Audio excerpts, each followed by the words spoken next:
बिस्मिल्लाहिर्रहमानिर्रहीम and welcome to my channel. तो आज मैं आप लोगों के साथ शेयर करूंगी निहारी।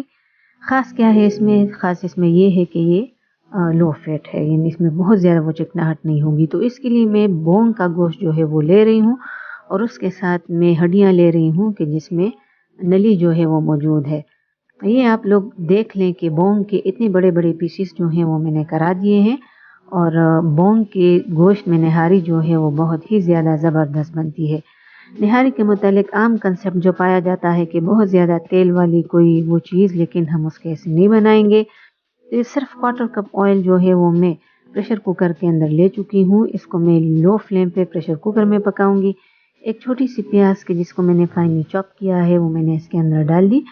और अब मैं इसके अंदर गोश्त जो है वो डाल के तो अच्छी तरह से उसको मैंने भून लेना है। तो यहाँ पर आप लोग तेल जो है वो कम रखें और बाद में हम इसको वो करेंगे। जब प्याज की कलर जो है वो चेंज हो गई, ये देख लें आप लोग, हल्की सी ये गोल्डन हो गई, तो अब इसके अंदर मैं थोड़ा सा पानी शामिल कर रही हूँ। ये मैंने डाल दिया ताकि प्याज जो है वो जलने ना पाए। और इसके साथ ही हम लोगों ने इसमें डाल देने हैं मसाले। तो मसाले जो है वो सारे के सारे मैंने मिक्सअप किए हैं। ये इसको मैंने पीस लिया है। आप लोगों को रेसिपी कार्ड के ऊपर ये सारा कुछ नज़र आ रहा होगा। इसकी उर्दू वो मैं आप लोगों को डिस्क्रिप्शन में दे दूंगी। और ये 3 टेबलस्पून के बराबर निहारी मसाला वो मैंने इसके अंदर डाल दिया। ये सारे मसाले लेके इसको मैंने पीसा और उसमें से 3 टेबलस्पून मैंने इसमें डाल दिया। अब ये गोश्त जो है वो मैंने इसके अंदर डाल दिया ताकि इसको मैं अच्छी तरह से भून लूँ।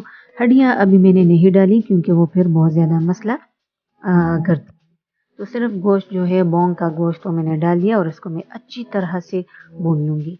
यहाँ पर मेरी बुनाई जो है वो कंप्लीट हो गई। तो अब वो जो हड्डियाँ हैं नली वाली उसको मैं इसके अंदर डाल रही हूँ। और इस स्टेज पे हमने इसमें नमक और पानी जो है वो शामिल करना है।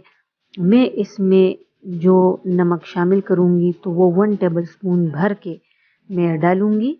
और आप लोग अपने टेस्ट के मुताबिक नमक जो है वो डाल दीजिएगा। इसको हम बाद में भी एडजस्ट कर सकते हैं। और ये 1 लीटर गर्म पानी जो है वो मैं शामिल कर रही हूँ। ठंडा पानी हरगिज़ नहीं डालेंगे वरना तो गोश्त अकड़ जाएगा। तो गर्म पानी इसके अंदर 1 लीटर मैंने डाल दिया। और नमक जो है वो आप लोग डाल दें अपने टेस्ट के मुताबिक।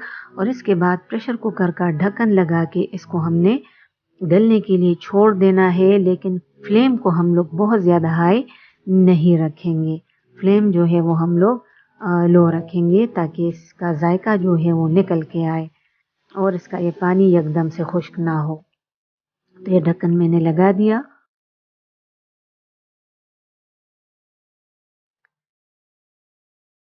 अब 2 घंटे बाद प्रेशर कुकर जो है इसका ढक्कन मैं हटा रही हूँ और मैं इसको चेक कर रही हूँ कि ये किस हाल में है।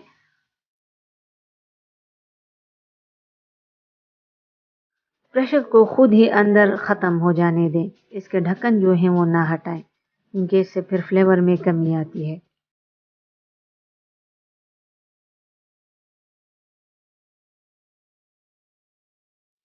ये देखें, अब ये गोश्त जो है ये तकरीबन आधा गल चुका है। तकरीबन आधा जो है ये गल चुका है। अभी इसमें मज़ीद पकना है। तो इस स्टेज पे हमने इसके अंदर आधा नहीं गला, बस ये 3/4 डन है। अब मैं आ रही हूँ इसके लिए जो घोल हम बनाते हैं आटे और पानी का। मैदा हरगिज़ नहीं डालेंगे। 1 कप आटा और 1 कप इसके साथ पानी। तो इसी कप से इसको मैंने नापा है। इसी कप से मैं पानी जो है वो भी नाप के डालूंगी। और जब हम लोग इसके अंदर इसको डाल देंगे तो विस्क की मदद से अच्छी तरह से इसको मिक्सअप करें ताकि किसी भी किस्म की गुठलियाँ वगैरह जो हैं वो ना बने। और जब आप इसको अपने उसमें शामिल करें, अगर गुठलियाँ वगैरह आपके पास बनी है, आपने ठीक तरह से इसको वो नहीं किया, तो फिर बेहतर है कि आप इसको छान लें ताकि गुठलियाँ वगैरह जो हैं वो आपके सालन के अंदर ना जाने पाए या आपकी निहारी के अंदर वो ना जाने पाए। इतना पतला घोल जो है वो हम लोगों ने बना लिया। और अब इसको मैं शामिल करूँगी अपने निहारी के अंदर। देखें आप लोग, काफ़ी ज़्यादा इसका वो जो है इसका वो शोरबा वो रिड्यूस हो चुका है। और अब ये तकरीबन गल चुका है गोश्त। हड्डी से आप लोगों को अंदाज़ा हो रहा होगा ये तकरीबन गल चुका है। गल जाए लेकिन अपनी शेप को ये ख़राब ना करे, इसलिए बड़ी बड़ी बूटियाँ जो हैं वो हमने रखनी है। मैं भी इसको छान रही हूँ ताकि बूटियाँ वगैरह अंदर ना जाने पाए। तो ये मेरा घोल है और इसको मैं छान के डाल रही हूँ। जैसे ही मैं इसको डाल दूँगी तो फ़ौरन से मैंने इसके अंदर चम्मच जो है वो चला देना है। और इस तरह से आप लोगों के पास जब आप इसमें ये आटा डाल देते हो तो फिर जितनी तलन होती है वो गायब हो जाती है, तो इसलिए शुरू में ज़्यादा तेल जो है वो ना डालें। ये देखें हड्डी नज़र आ रही है और इससे अंदाज़ा हो रहा है कि ये गोश्त